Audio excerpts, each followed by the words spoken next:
I already said let's go on theme.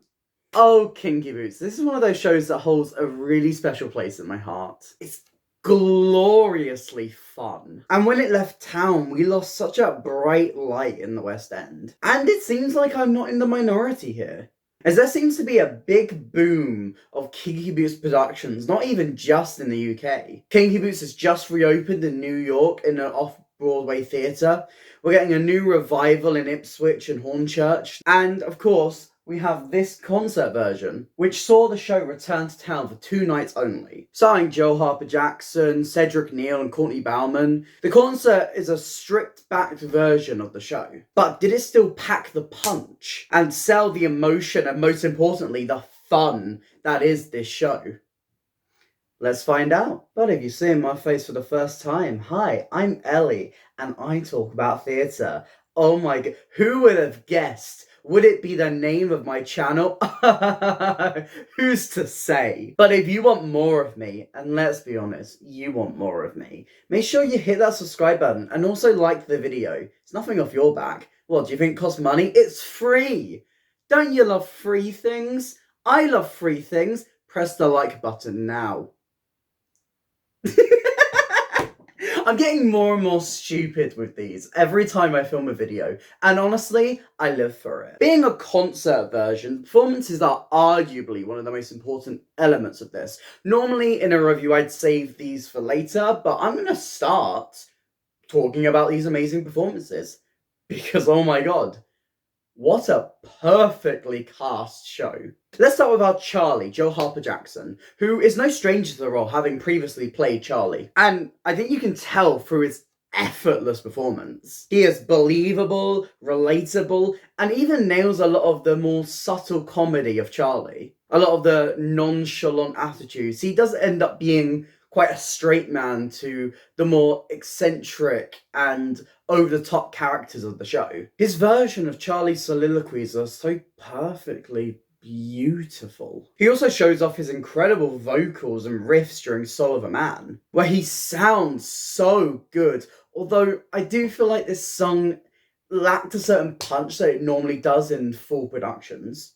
Maybe just turn that sound a little bit more up. A little bit quiet. Just turn that mic a little bit more up, sound person. Yeah, you got it. Thank you.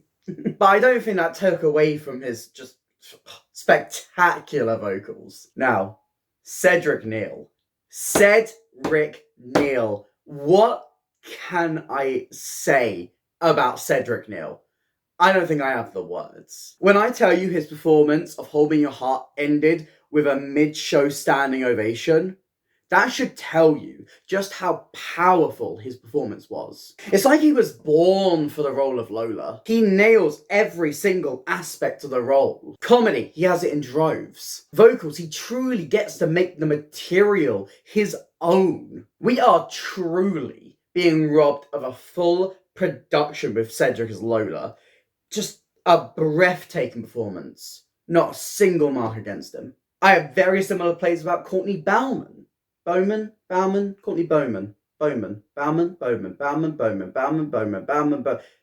I have very similar praise about Courtney Bauman, who is such a fierce presence as Lauren. She brings her usual charm and sass, which is perfectly channeled into this role. She steals the show every time she opens her mouth, and her performance of History of Wrong Guys is, hands down, my favourite performance of that song I have ever seen. And let's give a quick mention to our supporting roles. Sean Needham as Don, again, just like Joe Harper-Jackson, is no stranger to Don, having played the role previously at the Adelphi and can even be seen on the recording of the show. He's exactly what we need for this type of role. He's unlikable to begin with, but he's grounded, and he has a great journey that Needham just takes us on. And a quick shout out to our chorus soloists, who get several moments to shine and riff to their heart's content, especially in the song In This Corner.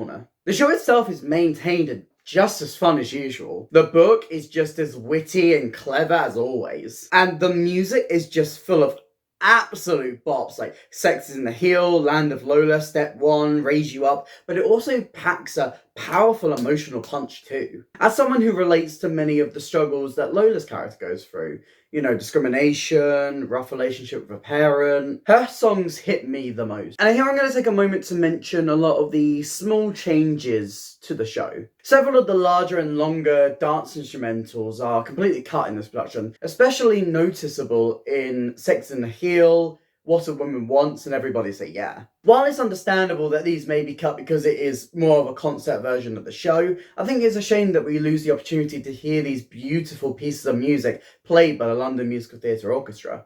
The roles of young Lola and young Charlie, completely cut in this production. Lola has absolutely no presence in the opening number in this version, and the parts usually performed by young Charlie are performed by Joe Harper-Jackson, as they kind of age him up in this sequence, which I must say is a strange choice, but I understand that they may have not wanted to cast a child for just 2 performances. Then again, Bonnie and Clyde in the same theatre earlier this year did it anyway, so.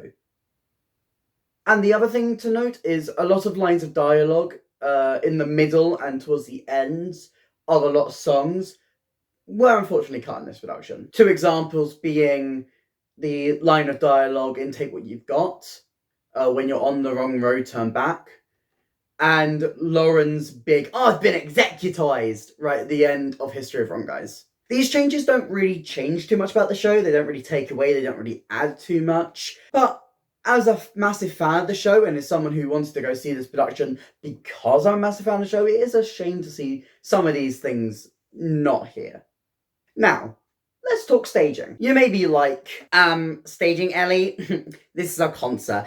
And I would say to that, you'd be surprised. From personal experience, these concert productions can range anywhere from fully staged and basically their own productions, fully staged, choreographed, and ready for a West End run like Bonnie and Clyde, to the complete opposite end of the spectrum, just a couple of mics in the front of people singing into them. When we theatre fans hear the words in concert, we do not know what we're going to get until we actually sit there in the theatre. Kinky Boots lands more on the side of mics at the front of the stage. I do think Kinky Boots as a show probably would have benefited more from a little bit more staging, because it's not a show that yells out to me why it should be a concert. And I feel a lot of these concert versions do tend to be better when there's a nice element of staging within them. The best stage number is in this corner. The Angels end up forming a boxing ring by holding each other's fans like that across from each other in a long line, while having Lola and Don at opposite ends of the stage. That kind of staging, it's simple yet effective, which is just what a concert production should be. I just wonder if this production was a little bit too stripped back. But maybe I've just been spoiled by concerts like Bonnie and Clyde just basically being fully staged productions in their own right. I have a similar feeling on the costumes and the props for this show. Now, I know this seems like me being very particular, and don't get me wrong, it is. I think that there are several symbols, well, a couple of symbols, 2 symbols to be precise, that are really important when staging a production of Kinky Boots. But I feel like the boots as props weren't utilised as much within the show. They come out at the end of Act 1 in Everybody Say Yeah, and are probably taken off the stage, but I would have enjoyed seeing the boots be a main focus of that number, especially because they had completely taken away a lot of the dance from that number. And going further into the stripped back nature of this, only in the end of the show, when usually in other productions every single member of the cast has on a pair of the boots, only Lola, Charlie, and the Angels had on a pair. I think it's a shame that this didn't extend, as it usually does, to Lauren, Don, and the rest of the chorus and the factory workers. But I understand that they're probably borrowing a lot of these costumes. It's only a 2-night show.